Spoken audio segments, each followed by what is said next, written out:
올해 말 출시 예정이던 5세대 실손보험 예정대로 잘 진행되고 있을까요? 어떤 내용인지 궁금하신가요?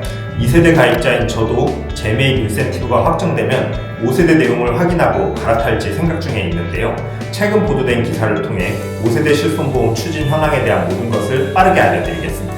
먼저 5세대 실손보험이 무엇인지 리뷰하겠습니다. 현재 실손보험을 가입하려고 하면 4세대 실손보험으로만 가입이 가능한데요. 금융당국에서 지난 25년 4월 보도자료를 통해서 5세대 실손보험을 출시하겠다고 공언하였습니다. 5세대 실손보험에 대해 보도자료에서 언급된 특징입니다. 병원에서 치료 후 발생한 치료비는 크게 급여와 비급여로 구분됩니다.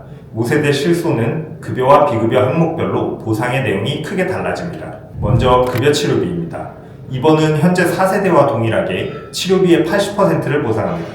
문제는 통원 치료인데요. 현재 4세대는 80%를 보상하는 데 반해 5세대는 건보 본인부담률이라는 생소한 개념을 공제합니다.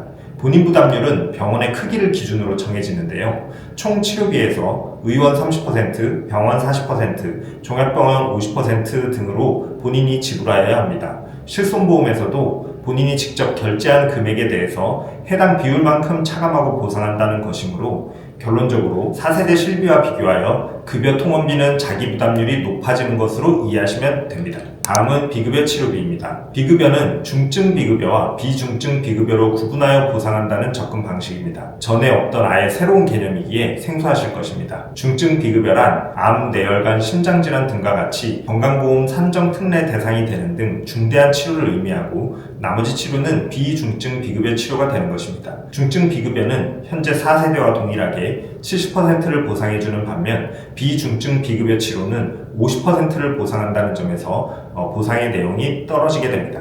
여기서 끝이 아닙니다. 비중증 비급여에서도 도수치료비, 비급여 주사료 및 미등재 신의료 기술 등 일부 비급여 항목은 아예 제외하여 실손보상에서 제외한다는 방침입니다. 5세대 실손보험 가입자는 이제 입원 중 도수치료 비용은 아예 보험금을 받을 수 없게 되는 것입니다. 보도 당시 5세대 실손보험을 2025년 말에 출시하도록 추진하겠다는 입장이었는데요. 5월 이재명 대통령이 당선되며 새로운 기류가 발생하였습니다.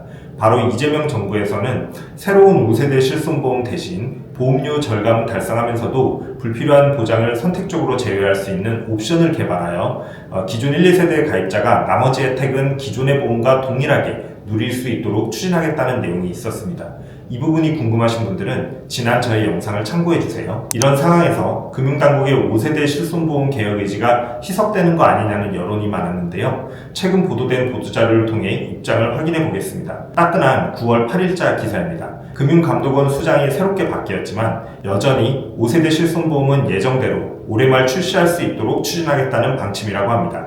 이로써 의지는 확인이 된 셈입니다. 그런데 과연 가능할지에 대해서는 여러 가지 의문이 드는데 마침 기사에서도 중요한 내용 정리해 주었습니다.